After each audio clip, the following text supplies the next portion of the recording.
তাহলে 1 মে থেকে আমরা এই 11 লক্ষ বাড়ির টাকা আমরা ছাড়ব।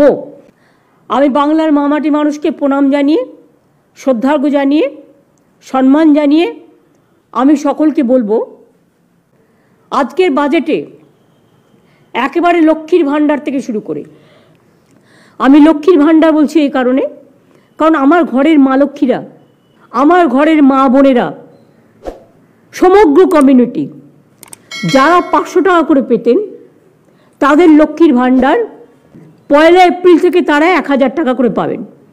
অর্থাৎ একেবারে সকলের জন্য। আপনাদের অনেকের মধ্যেই একটা চিন্তা ছিল যে আমি 500 পাই, আরেকজন 1000 পাই, একটা বৈষম্য কেন হচ্ছে। আমাদের আর্থিক হয়তো সামর্থ্য ছিল না, আমরা স্টার্ট করেছিলাম। এই বৈষম্য আমরা চাই না, কোনো জাতিতে জাতিতে থাকুক। আমি জনজাতি এবং তপশিলীদের জন্য 1000 টাকার পরিবর্তে যেমন 1200 টাকা করেছি। আমাদের মা বোনেরা, হিন্দু বলুন, মুসলমান বলুন, শিখ বলুন, খ্রিস্টান বলুন, ওবিসি বলুন, প্রত্যেকেরাই যারা 500 টাকা পেতেন, 1 এপ্রিল থেকে তাদের 500 টাকা বেড়ে যাচ্ছে, তারা 1000 টাকা করে সকলে পাবেন। আর তপশিলি এবং আদিবাসী ভাই বোনেরা, মানে বোনেরা, মায়েরা, তারা 1000 পেতেন, তাদেরটা 1200 করা হলো। আপনারা জানেন এই বাজেটে মৎস্যজীবীদের জন্য প্রত্যেক মৎস্যজীবী পরিবারকে 5000 টাকা করে 2 মাস দেব। এই প্রজেক্টের নাম হচ্ছে সমুদ্র সাথী প্রজেক্ট। এটা আমরা অ্যানাউন্স করেছি। আমরা 21 লক্ষ যে 100 দিনের কাজ যারা করেছিলেন, তারা মাইনেটা পাননি, কাজ করার যে মাইনেটা, সেই মাইনে বাবদ যে টাকাটা হয়, সেই টাকাটা আমরা তাদের